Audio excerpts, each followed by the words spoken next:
Hi, everyone. Thanks for joining us for the second session of our GitHub Copilot study guide, Developer Use Cases for AI with GitHub Copilot. My name's Anna. I'm an event planner for Reactor, joining you from Redmond, Washington. Before we start, I do have some quick housekeeping. Please take a moment to read our code of conduct.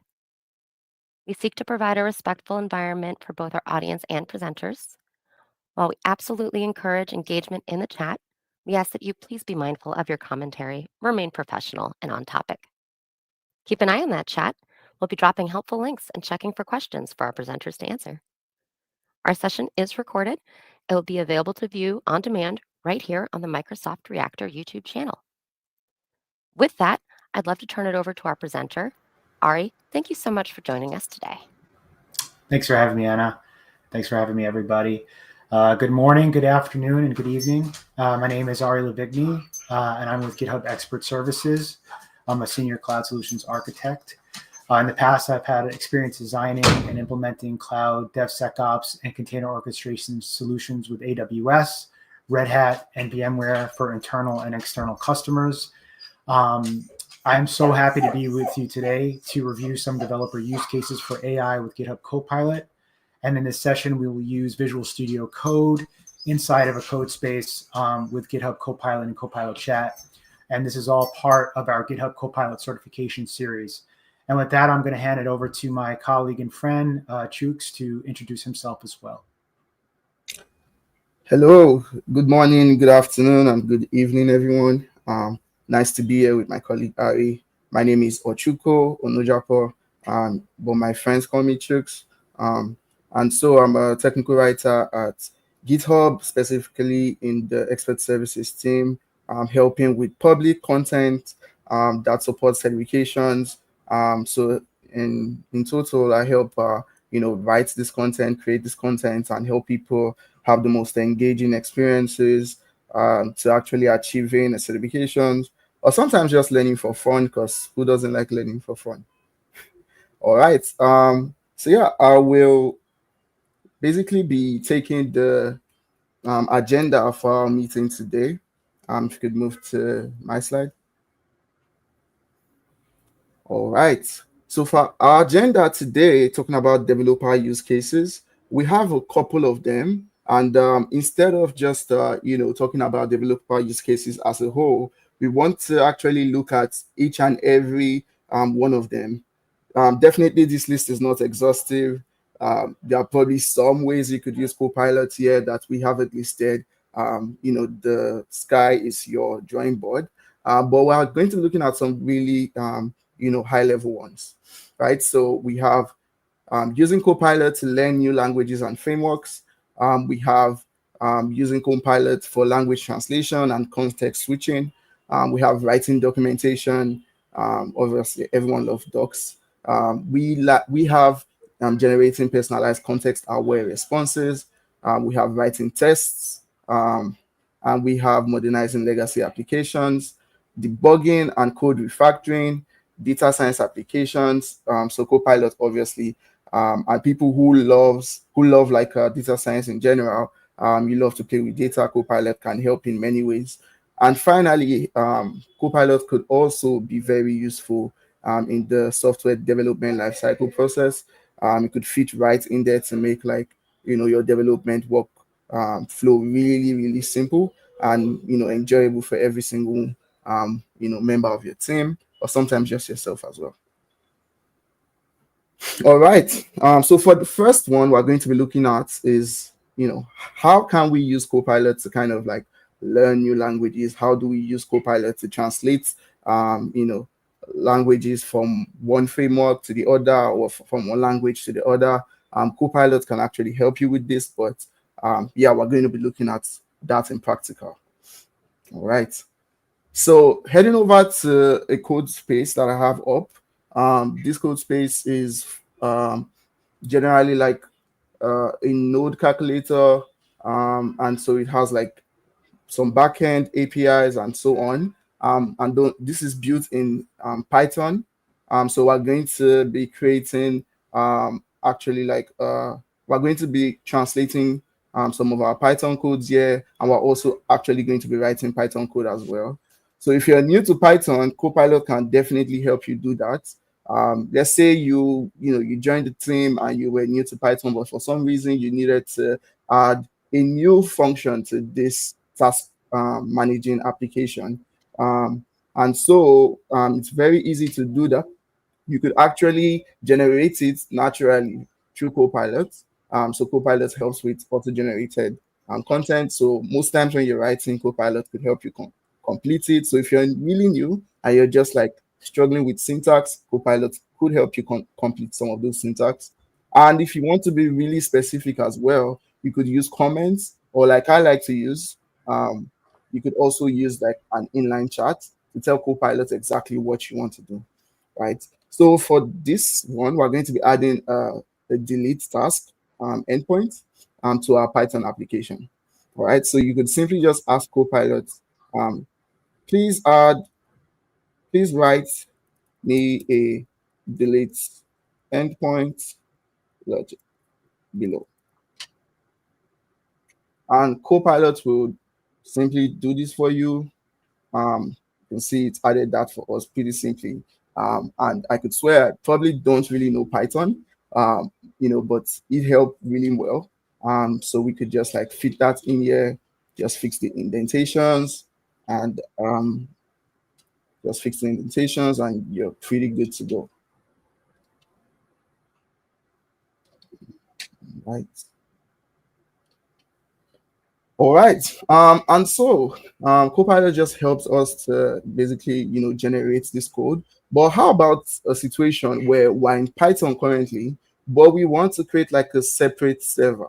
We want to create something in JavaScript, right? Some people might say JavaScript is a better language, but sometimes I might disagree. But yeah, anyways, we want to kind of do that, right? And I've never written JavaScript before because I hate JavaScript, right?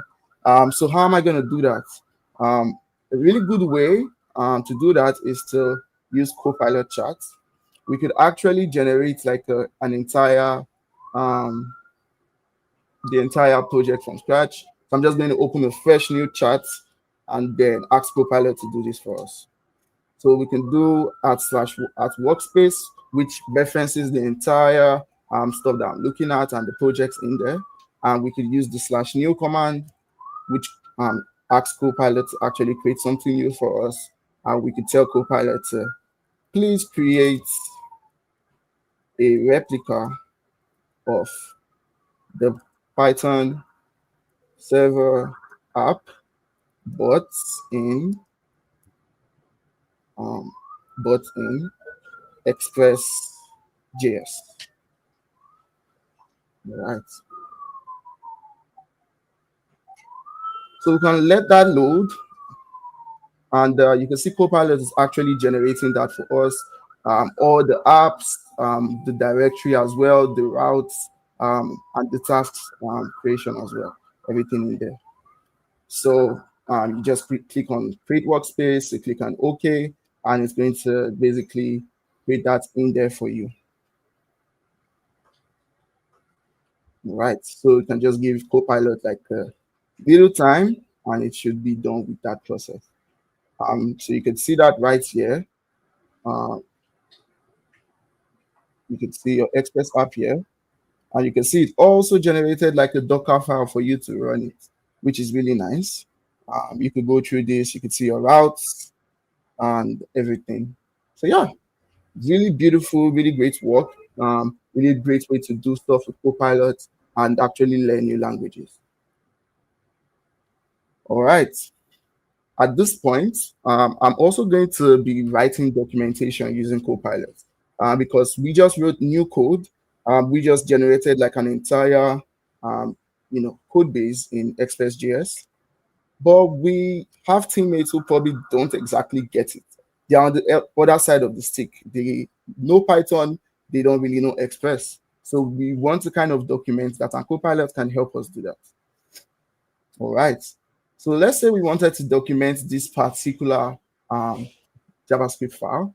All you have to do is select it, right-click, select Copilot, and then click on Generate Documentation, right? And so you can see that Copilot would generate a doc string for you, which is just a mapping of what exactly this is and what it does and the functions that are in this file. And all you have to do is accept.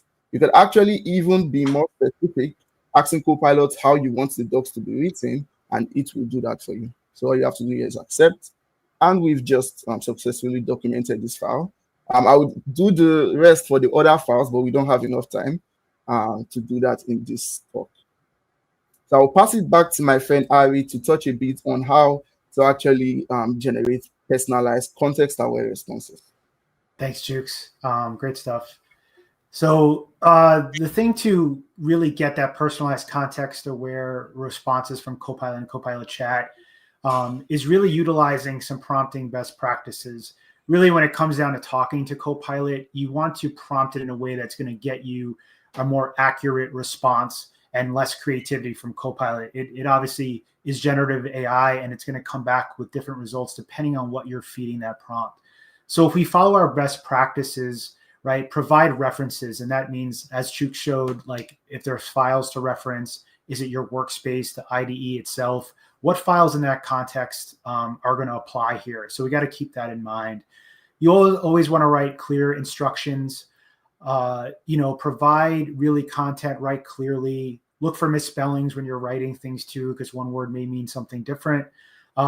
Always break down those big, large tasks into smaller subtasks. And you can even itemize those into a list or an ordered list. I'm going to show that when I go through my demo. Always give Copilot time to think as we go through, and you'll see when we're using older code languages like COBOL or something like that, like Fortran. You have to give Copilot some time to think, to come back with some responses or suggestions. So be patient with Copilot as it's thinking through and giving you the best answer possibly. The last piece of that best practices that I'd say is test your changes systematically. You may not get the best answer back, so then maybe try rewording that prompt and trying again with something that's a little bit more precise, specific to what you want to achieve, and that will help Copilot respond accordingly. The cornerstones of prompting is, as kind of we referred to at the top with the references, of your context of information to help Copilot understand the task better, the intent of specifically the goal you're trying to achieve, to give it that intent of what you're doing, and when you're creating the prompt, it has that already baked into it.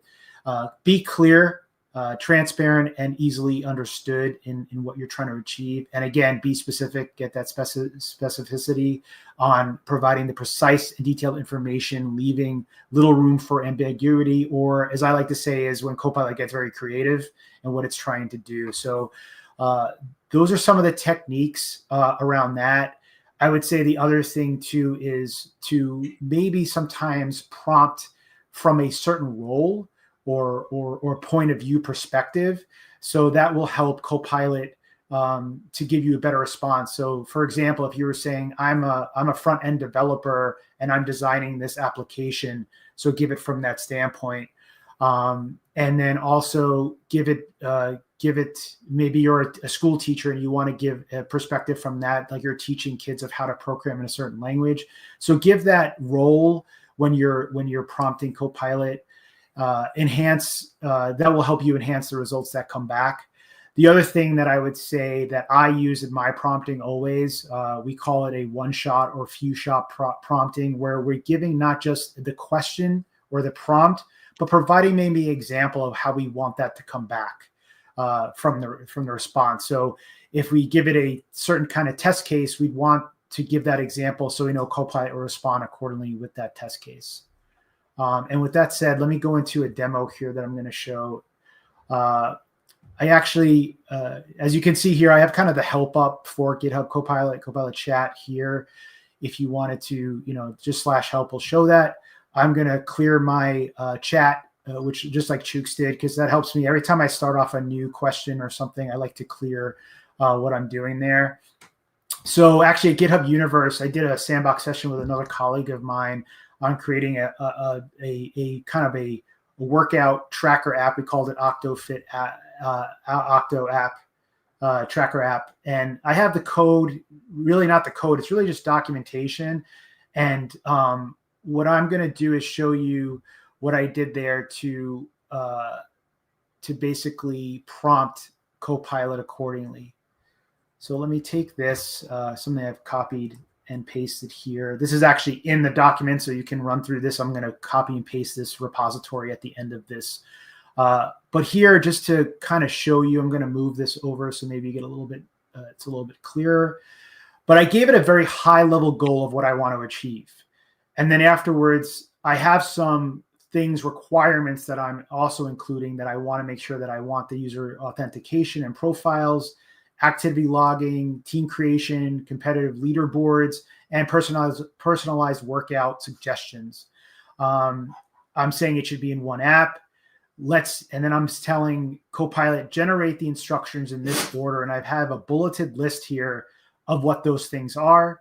I've also went ahead and included a directory tree of what I want the app to look like. And as you see on the left side, we have that OctoFit tracker with the requirements.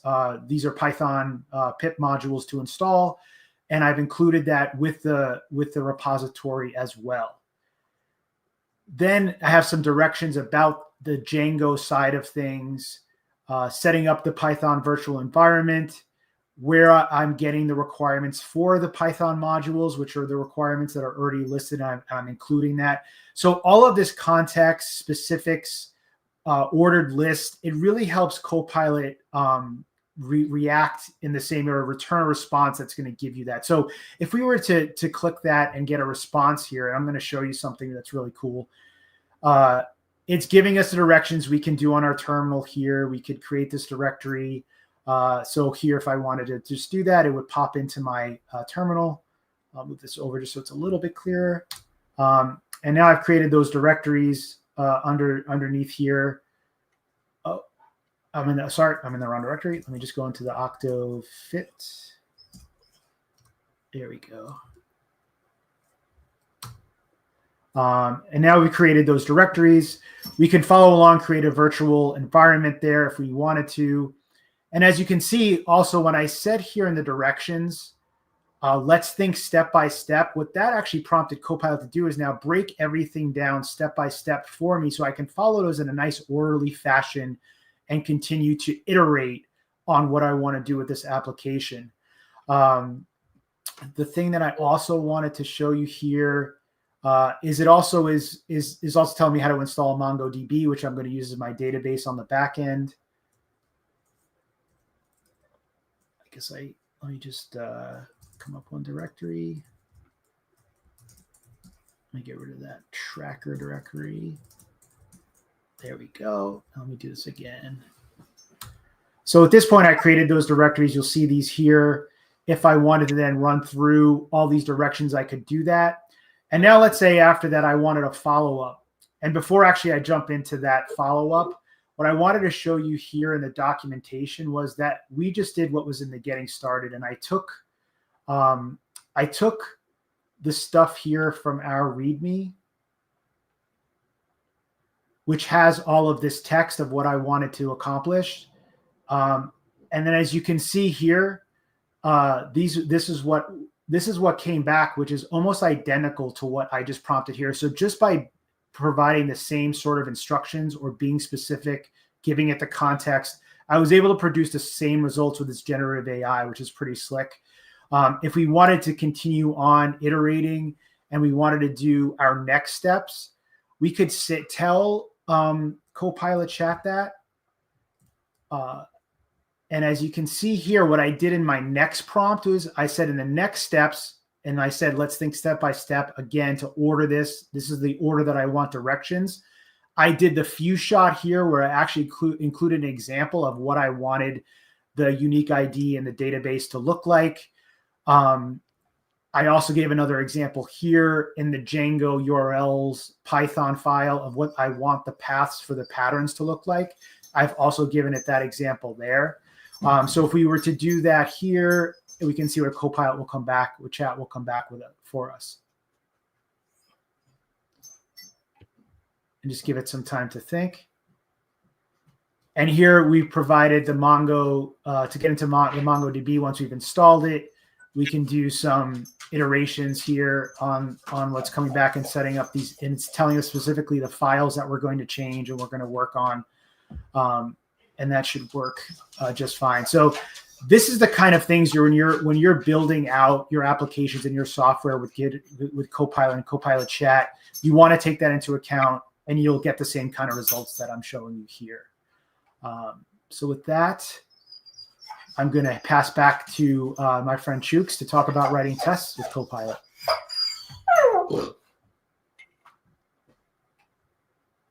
All right. Thank you so much, Ari. So yeah, once you've been able to, generate some personalized, code for your from Copilot for your specific workspace, you probably want to start writing tests for your code, because you're about to push out code that Copilot generated for you, and you want to push out something that's really good, something that's not going to break. And as much edge cases as you understand, you probably want to write tests for those edge cases, for those scenarios. So Copilot does this by generating those unit tests for you, generating sample data to actually run those unit tests. And then also an extra step is that Copilot might, or sometimes you could actually ask Copilot for certain frameworks where you want to generate your tests in, or you want to use to test your application as well. All right. So I'm going to jump to the demo side of things, and I'm going to basically be writing tests for our new application that we just created, the Express one.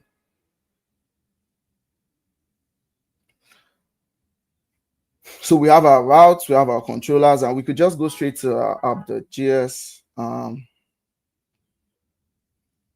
right. And we could write a test for this.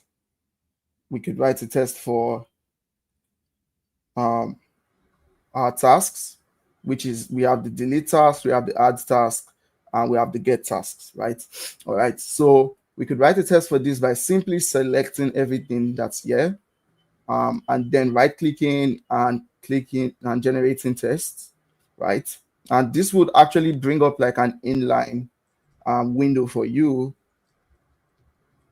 where you could actually also specify feeding back into prompt engineering, which Ari talked about, what exactly you want the test to be, or how you want it to be tested. You could actually ask it to use certain frameworks, like in JavaScript is Jest, and Copilot will do that for you. Sometimes it might even prompt you in your IDE to install that framework to be used here.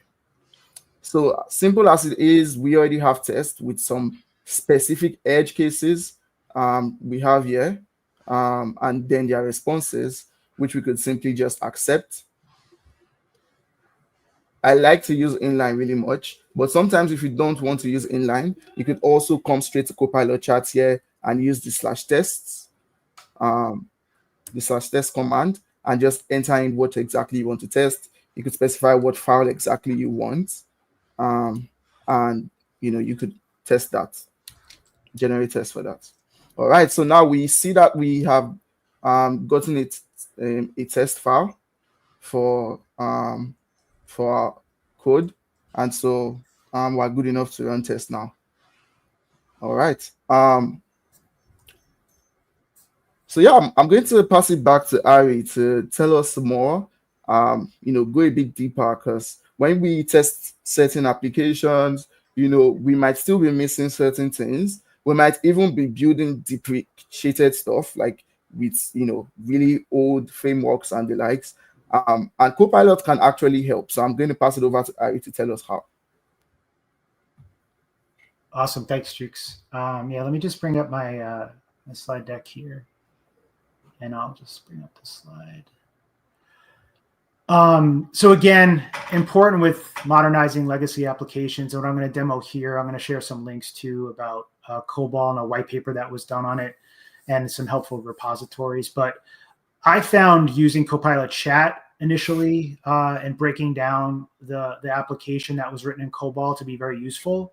I include relevant project files, which I'm going to demo, And again, these are the best practices that I continue to follow when going through this exercise and in this repository. The other things that you probably want to make Copilot aware of when you're, in the context for legacy apps is, are there any architectural changes that you may want to do in modernizing this application? Is this application, back when this COBOL or this application was run, it was probably done on-prem on some server. Do you want to continue this run this on-prem and deploy it there? Or are you going to deploy this in the cloud? Do you need to make some optimizations for performance?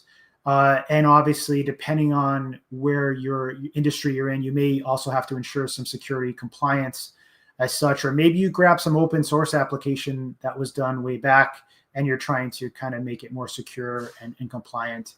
I would say the benefits of doing this with Copilot, it can explain your code base, create documentation for you, as Chuk's already kind of covered, creating docs. This is really useful. Building a test plan, so writing tests, as Chuk's covered as well. Transforming the code into a new language and some of the details around that, and writing unit and integration tests. So with that, let me get into a demo of what we want to cover.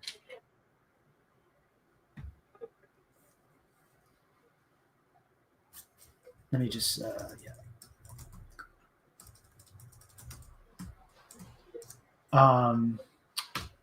so if we go to our demo here, I have some sample code from a repository, and I'll link this repository. You can get access to it and play around with it. But here I have 3 files that are part of this accounting app. Also, this repository has the solutions for Node.js, which I'll talk about as well. But given the limited time, I kind of want to run through this. So I'm going to bring up all of these files. I'm just open them up. But I'm going to let Copilot know about them as well when I'm running through them. And we can do this a number of different ways. Since I have many repositories in here, Workspace doesn't really work the way it should. So I'm going to instead use some of our other cool tricks and tools that are part of GitHub Copilot and Copilot Chat. I'm going to specify the files and call them out with this hashtag file and the name of the files, which are already open in my neighboring tabs.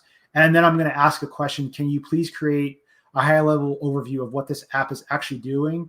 It would be great if you can explain each file in detail and how they are linked. So I'm telling it exactly what I want to do and what I want the breakdown. Again, using those prompt engineering, it's going to give me this error, which I expected. I'm going to rerun without. It's going to use the files that are open. It's telling me about the structure, the key features of each of these files, the key functions that are available in all of them. And it says how, and then it's also telling me how they're all linked together. So it's giving me that analysis, which is pretty great. I could also use another, instead of just like using the files that are open here or calling them out, I could say from code base and see what happens as well.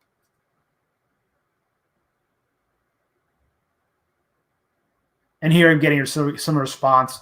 Again, if you wanted to know what these things are doing, these hashtag code, hashtag file, you can go back to our help very easily. And it explains exactly like what the selection code base is searching through the entire code base that's relevant to information for the query that you're providing, and the editor as well.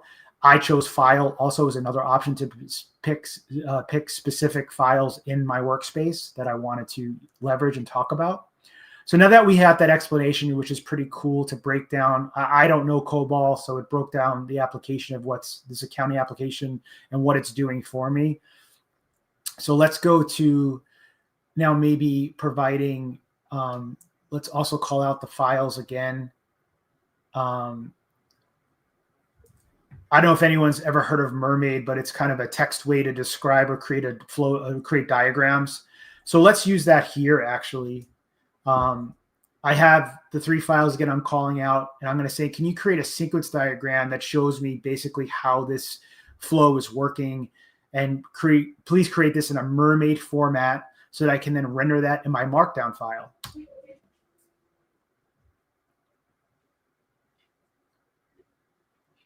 So this is pretty cool. It created this mermaid diagram. So let's say I wanted to now take this beautiful diagram that's in text, which doesn't look like a diagram yet, but we want to put that in a file. I'm even going to have Copilot. I'm going to work with Copilot here and say COBOL. It's giving me suggestions, but maybe I'm going to, and it may continue on to give me suggestions if I wanted an introduction and so on. I'm not going to keep going with that for the sake of time. But if we were to preview this now, and I'm going to hopefully move this over a bit, but you can see we created this kind of flow diagram, mermaid diagram based on what Copilot just showed me to show the interaction of the different prompts. I'm going to try to make this a little bit bigger for us. So what I'll do is I'm going to close this file here. And yeah, I'm going to save it and call it mermaid. And now I'm going to close it so we can maybe get a better view of this here. Preview. Hopefully that's a little bit better to see. I'll move this over so we can even see it better. But now we can see the interaction of what this, I knew nothing about this COBOL program. And now we have kind of a data flow of what this is going to look like, which is pretty awesome. And now let's say I wanted to continue. Now I have a layout of the explanation of what this COBOL software is doing, the accounting program. I have a kind of a data flow of what it looks like. Well, now let's see if we can do anything, what we can do next. Maybe we want to write tests for this. So I'm going to use my COBOL, my testing hat here and chat. Put on my testing hat. I'm going to do code base. I'm going to say, can you generate some tests for this code? I'm going to also open up those files again.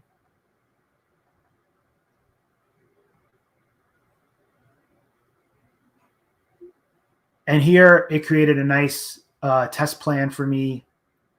By the way, all of this is readily available in the repository that you can play around with and iterate on as well.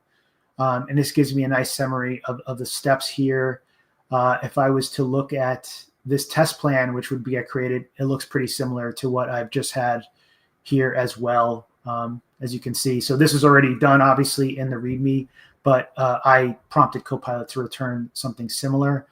So now that we have all that, we have a test plan, we have some really cool stuff created for us. Now I'm going to use my file command again, and now I'm going to start to really create like the Node.js application out of this to modernize it. I'm calling out the specific test plan file, and it's going to tell me of how I can do this using Jest. I'm going to install this framework and use npm. Again, you can have a conversation with Copilot, and maybe you're not sure, like, what is npm, what is Node, like, how do I even use those things? You can iterate and ask those questions to Copilot and have that conversation back and forth. You could also do it inline, as Chuk showed, where you can bring up the chat inline in your editor as well. Just some shortcuts, Command or Control-I, depending if you're on Windows or Mac. You could ask the same questions here as well. You can include files. But that's pretty cool that now we have what it's going to take to create this Node.js application. We've converted these into Node.js code for each of what we had. We also have how we can run the tests in the Jest framework. And I don't want to go too deep because we're trying to, in the sake of time. But if you wanted to see what those come out to, here's an example too of the Node.js app, files for the application, for the accounting application that was created, the packages that were dependent on, and so on and so forth. So there we just took an old COBOL accounting program, and we've updated it to use Node.js. And we've done it pretty easily without leaving our flow state here in our IDE and using GitHub and Copilot and Copilot Chat to do so. So with that, I'm going to pass it back to Chooks to cover debugging and code factoring. I'll put some links in there in the meantime. Yeah, thanks, Ari. So yeah, for debugging and code refactoring, this is really important, and you could see that I did a little bit of that when it comes to like modernizing like the application, and then like working in an iteration to getting it in the most recent standards that you want. But yeah, we want to go a bit in depth and want to take some examples here. So Copilot could help you debug and refactor your code, doing certain things. So, for example, it could suggest fixes for common errors in your code. So, if you run into an error, we saw some examples. We saw Ari ran into some errors, and he was able to like walk back from some of them. Copilot, you could simply just copy that and show Copilot, and it could walk you on how to solve that, right? And it's easier because of context switching. You can reference the file, and you could reference the error. Whereas normally you would have to copy like a whole big file. But since this is all in a package workspace, it's easier. You could refactor your code for a better structure. And if code refactoring also speaks to like optimizations, I saw someone in the chat talk about that. And we're going to see just a little bit of how we could do that. We also see providing alternative implementations. Copilot definitely, as you code, Copilot could give you alternative suggestions. Let's say sometimes you could have 1, 2, 3, 4 suggestions, and you could pick the best one out of that.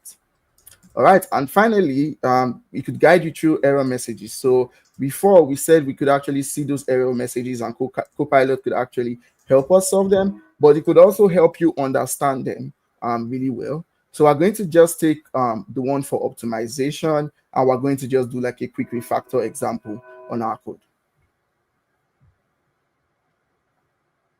All right.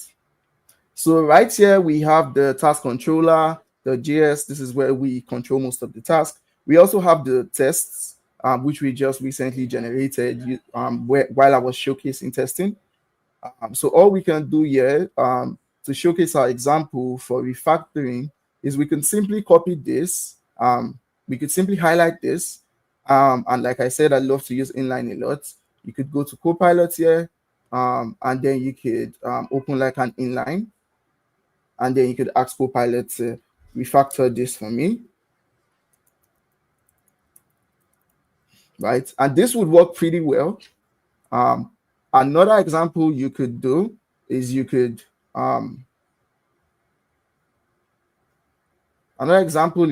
just click on the refactor command here. Sorry.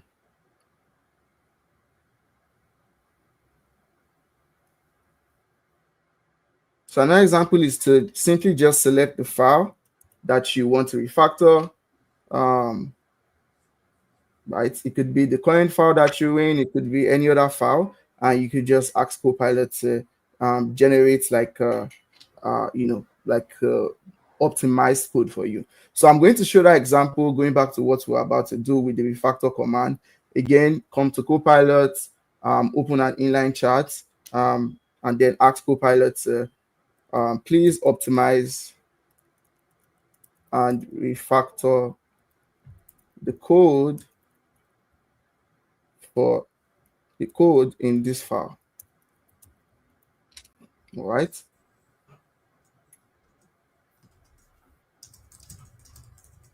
And you can see it's quickly like suggesting, better ways to handle tasks and everything. And so you could also reiterate on this. You could ask it to do it in a different way if you'd want, or you could just go ahead and accept Copilot's suggestion. You find that most times while you're typing, like we saw for Ari's case, Copilot, like I said, will suggest various things for you, and you can use like your shortcuts to kind of like move through the various examples or the various suggestions. You'll find them in another tab as well. All right, and another thing is you might find some errors as well, right? You might decide to run this your project right now, and you would find that there are 1 or 2 errors in your terminal. A good way to actually run through these errors to understand them is either using like your at terminal, or also at workspace works as well. you could use the workspace since it covers the entire screen and ask it what exactly the error is and to explain it for you. All right, so to demonstrate this, we could try to run our Docker Compose to run our server. Or before that, we might need to actually generate like modify our Docker file, sorry, our Docker Compose, just so we can run the two servers on two separate ports. So we can also ask Copilot to do this.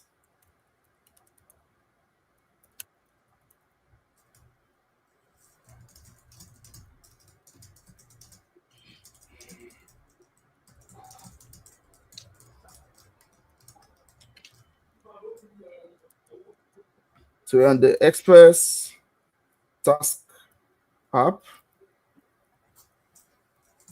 on a different port. All right. And so Copilot is going to generate that code for you to do that. And so all you have to do is copy that in here if you're not going to use inline and paste it. So from here on, we could actually try to run our Docker Compose up to try to run both of these servers. And you can see it's trying to run. But we've run into an issue here with what Copilot generated. And sometimes this happens if you don't give Copilot enough context. And so you could just copy this code here and ask Copilot to explain what this error code means.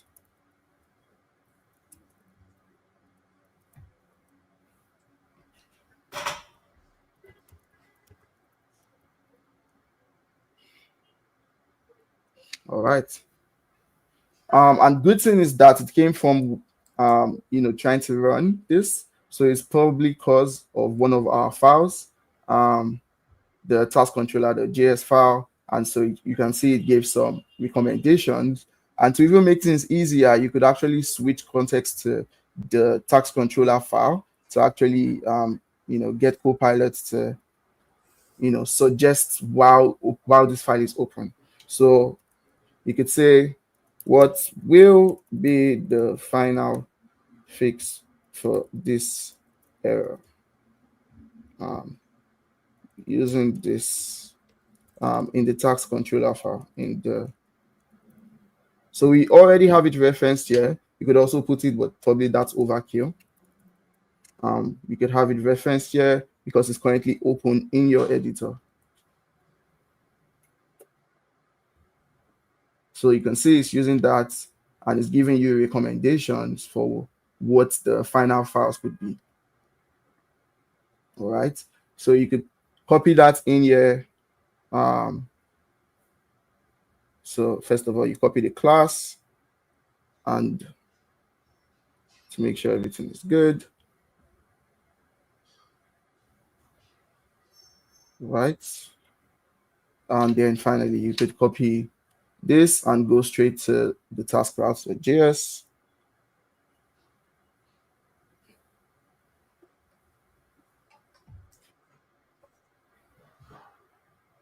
Right.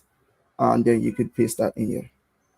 As you can see, we have changed a lot of code, so you'll probably be needing to, update your documentation, which we generated here prior to this. So Copilot has helped us actually, walk through this error, explained it to us, told us where the error came from, how we could solve it, even giving us context-aware codes for those files. And so that's like a really good way for us to use Copilot with code refactoring. All right. So I will pass it back to Ari to, throw a bit more light on Copilot use case in data science application. Awesome. Thanks, Chooks. Great stuff there. To kind of, when it comes to data science applications, I would say following the same patterns that you've seen all along, both Chooks and I have done when it comes to documentation. Also, where you want to do it more is inline and in chat. You have options here of where you prefer to do it. Sometimes it is easier to work in your editor in there. Other times it's better to work in chat. So you can do explanations, fixes, tests, I would say when you're starting a new notebook or a Jupyter notebook, which I'm going to demo in a second with a repository, use chat exclusively to set that up. And that's how I'm going to show that in the demo now. So I'm going to take some sample. I have this repository that I have set up here. Just grab my notes. So as you can see, we can explain things, or we can start off with a whole new notebook if we want. So I'm going to tell Copilot in my workspace here, I want to set up a new notebook and create this Python, this Titanic IPython notebook out of that.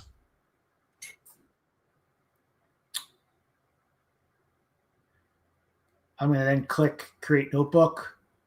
And it's going to then set this up for me and generate some stuff along of what we want to do with this notebook. So this is great. It's kind of given me some instructions here, some imports. I'm just going to keep letting it run before we jump into anything. I think it's complete now. Yes, awesome. So it's importing some libraries, loading some tests. But before we get into that, what I want to highlight here is I'm going to add some markdown, and I'm going to let Copilot kind of talk me through it too.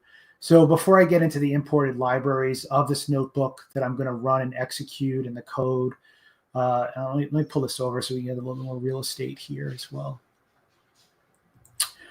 So I'm going to tell Copilot, okay, and just by putting that in there, it already knows based on its the language learning model that it has on the back end, the OpenAI GPT-4o codec. It knows that like what I'm trying to do here and the data set that I want to pull from for data science about the Titanic, who survived, who didn't. The goal of this notebook is to explore that data set and gain some insights into the data. So I'm going to tab and accept that. As Chuk showed, you can tab to accept, escape to not accept. And then I'm going to look, okay, this is telling me I'm probably going to need these things. I'm not a data scientist. In fact, this is the first, my diving into data science with Jupyter Notebooks. It's pretty slick of what we can do. And with Copilot as your companion to kind of guide you, it even gets better. So I'd say, here, let's import those libraries. And it's kind of telling me, well, we're going to import some data, but I don't even have that file. I don't have any data generated. So instead of doing that, maybe I want to actually include, a link to the CSV and what that's going to look like. So I'm going to hit enter here for loading the data set. I'm going to paste that in. And hopefully I want to change this. And now instead of having the CSV file that was going to be there, it knows that I want to pull from this URL, this raw content about the Titanic data that I want. And now I have that in here, and I could then execute that. And it gives me some of those stats based on the CSV file. And we can keep running through the notebook here. We can explore the data as well. So we could run, this is what's already given to us on the notebook that we created, which is also pretty cool because it just generated us to Titanic data. Really all we had to provide with some information of we wanted that markdown at the beginning to maybe give more description on this notebook and the data set and what we're going to be working with. And then I provided a link to the URL where that CSV, that data set exists today. And then now let's see if we can get further information. So it's giving me an error here. So can I ask Copilot? I can either click. Let's do fix with Copilot. All right, so it saw the error occurs because the data set contains non-numeric columns that cannot be used directly the way that it was set up initially. So Copilot didn't know that, and now it does based on the error. So let's accept that. And now let's see what we get if we rerun this. That was good. We get some graphs now. We get some data back here. On on different passenger IDs survived. Now we have the data types as well here on the right side, and then some graphs on this as well, on the data that we just created. We could keep iterating on this too. If we wanted to clean the data, we could do that. But let's say we wanted to, I don't want to generate. I'm going to do a new code. And in here, I'm going to start typing. I'm going to say, can we calculate, I want to calculate the survivors. And then I want to print it. I could do that too.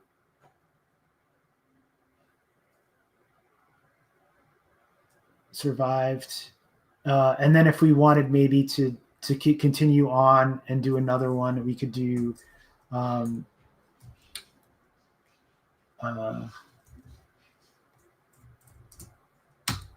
oops. There we go.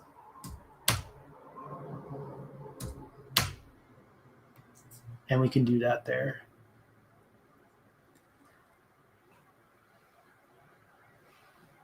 And let's say we wanted to, we could keep asking Copilot questions too. So if we wanted to maybe start a whole new code section and say,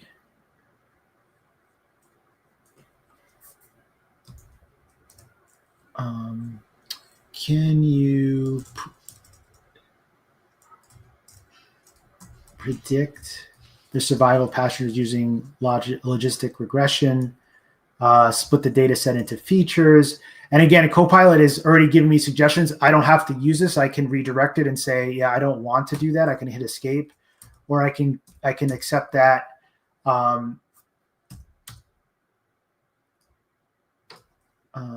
Let's see.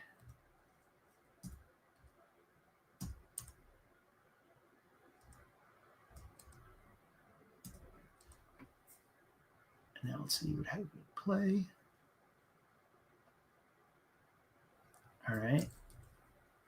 Let's see if we can now actually redo that and print and create and plot announce variables in the training set.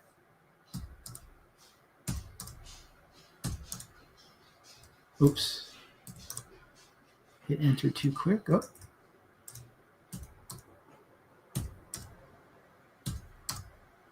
And that should be good to go if we want to rerun that. And here now we got some training data with some graphs just created for us by just, I knew nothing about using this data set and what was going to come out of it. Obviously, you can tweak this and get more specifics. I really do enjoy, as Chooks pointed out, this comment-driven development of where you're kind of just writing comments of what you want to happen, what your goal is, what your intent is. Again, as we talked about that, and so this is how we can get into some more specifics around and using data science. So with that, I'm going to jump back to the slides real quick, and let me just bring up. So we covered data science. Now, when we get into this productivity of, how do you measure, it's Copilot's impact? It's, and I would say we have a new metrics API that's just been GA'd. I'll share some links too about that at the end. But essentially, Copilot metrics is designed to supply you with information about Copilot's usage within your enterprise or organization and your teams. So it breaks it down into those enterprise, organization, and teams. The data from the API is intended to be consumed and combined with your organization's own data to create greater visibility into how Copilot fits into the bigger picture of your software development lifecycle within your company, your organization.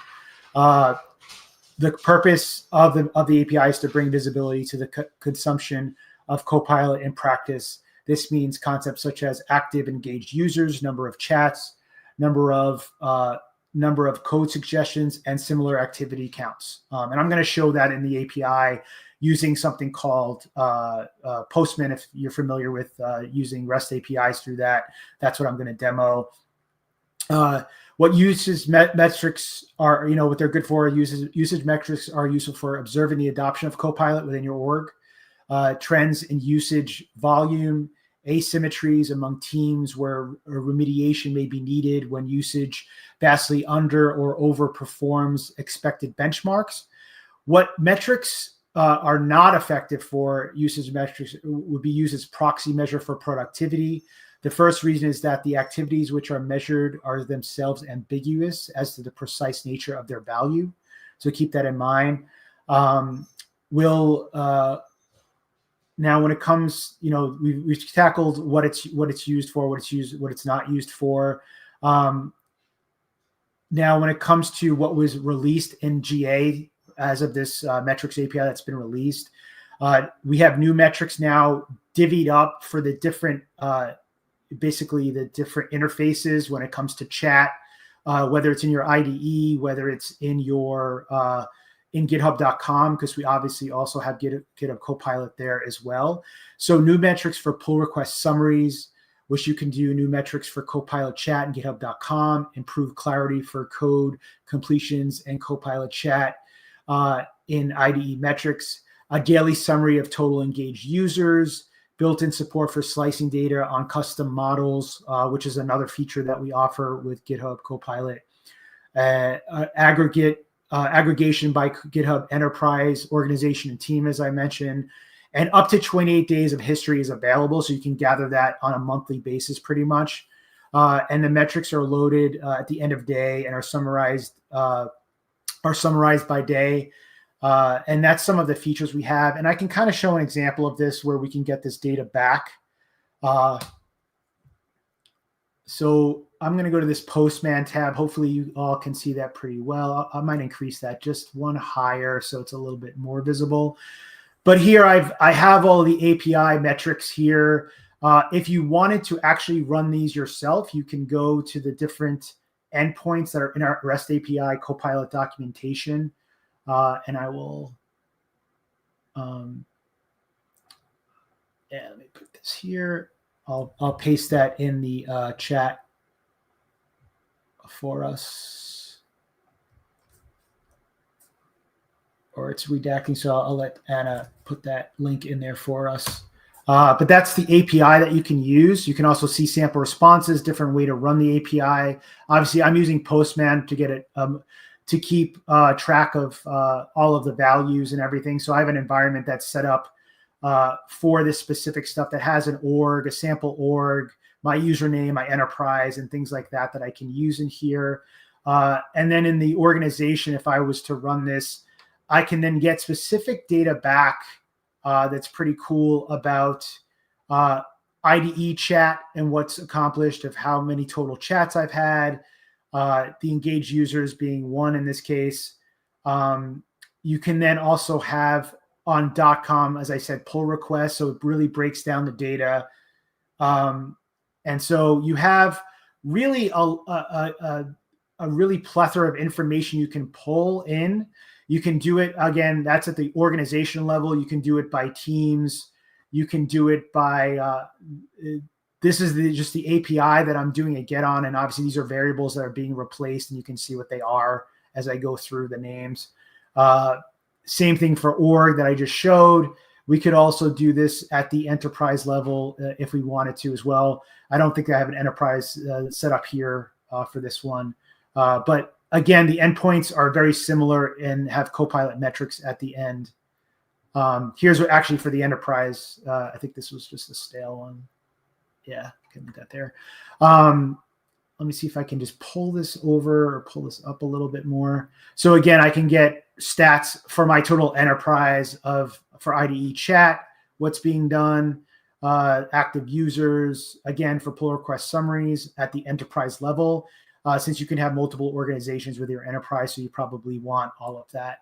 So that gives that kind of API response data back, which is cool, but you really kind of maybe want a way to graph that. So we do have the availability of this metrics viewer that is available for all customers. They have not updated with specifically with the new GA release. I've heard it's coming this week. So this is kind of the hot off the presses kind of information that you can use. But I will paste that metrics viewer info. I think it's good to here's the metrics viewer link that you can look. You can set this up within your own infrastructure and run the viewer there, and it will pull that API data for you. This is an example of kind of a high level of what the graphs look like. And actually, if you go to the repository, they have a good breakdown of each one of these and some videos that you can watch to see what they all look like there as well. And that kind of covers, I think, all the topics that we wanted to show you for developer use cases and productivity and what you can do in your software lifecycle. Thanks to my partner, Chooks. I'm going to put up our last slide here as just kind of something to show if you wanted to see us on the socials, whether it's LinkedIn or what have you. And also some of our demos and things that we've done. You can scan these QR codes or go to our link trees or main stacks as Chooks has here. And Chooks, I don't know if you wanted to add anything before we close this out, but I appreciate everyone's time. Yeah, happy to be here. Happy to be able to share as much knowledge and happy to see some really amazing usage metrics and graphs and learn about like the upcoming stuff that GitHub is putting out. And one thing to add, the plethora of exercises, modules, tutorials, you can check on MS Learn. And I can grab that link and publish it. And hopefully you can get a certification to kind of expand your knowledge and your reach professionally. And I hope you enjoy using Copilot. Yeah, I highly recommend getting your certification. I got mine. It was not hard at all. If you go through what we've covered here and the documentation and the MS Learn, as Chooks pointed out, thanks for pointing that out. I think you'll do very well on the certification, and thank you for your time.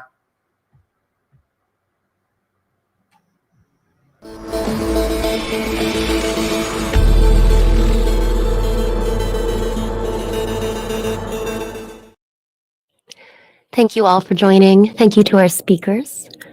We are always looking to improve our sessions and your experience. If you have any feedback for us, we'd love to hear what you have to say. You can find the link for our survey on the screen or in the chat. Today's event code is 23719. We'll see you at the next one.